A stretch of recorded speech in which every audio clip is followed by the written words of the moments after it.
Okay, so no question, we can continue. So we continue with Lechem Mishneh. And the first one is obligation. One uses 2 whole loaves at each of the 3 Shabbos meals.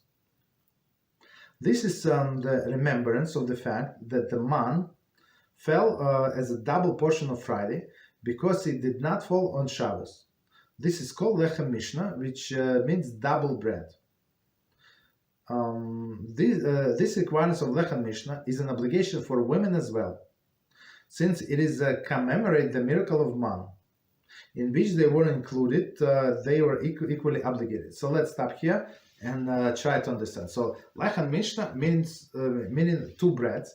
So in Shabbos we have 3 meals, 3 obligatory meals, which is Friday night, Shabbos morning, and Shabbos afternoon.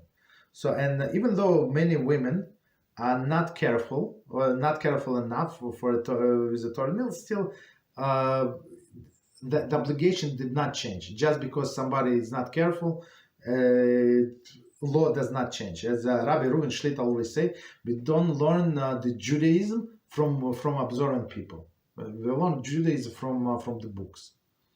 That's right. So okay, so we have 3 meals, and everybody is obligated in 3 meals.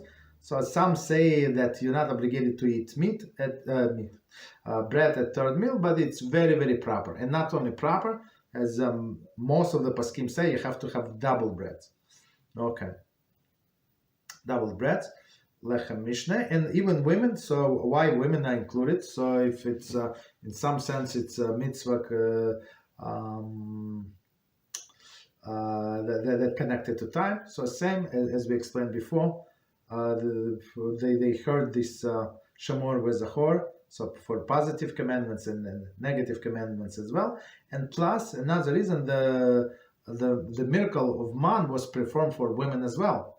So what was it? On Friday morning, the double portion of man fell next to their houses, right? And Hashem said to Moshe, whatever you're going to cook, whatever you're going to bake.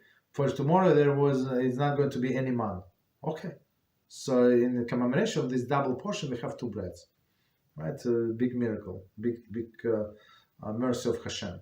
Right? Additionally, women are obligated in all the positive commandments of Shabbos. Right? Those falling under the rubric of Zachor, right? Meaning enjoyment, because they are obligated in all negative commandments, who's fallen under the rubric of Shamor. Okay, so Shamor is negative, Zachor is positive. So let me check time. Okay, continue. It's positive.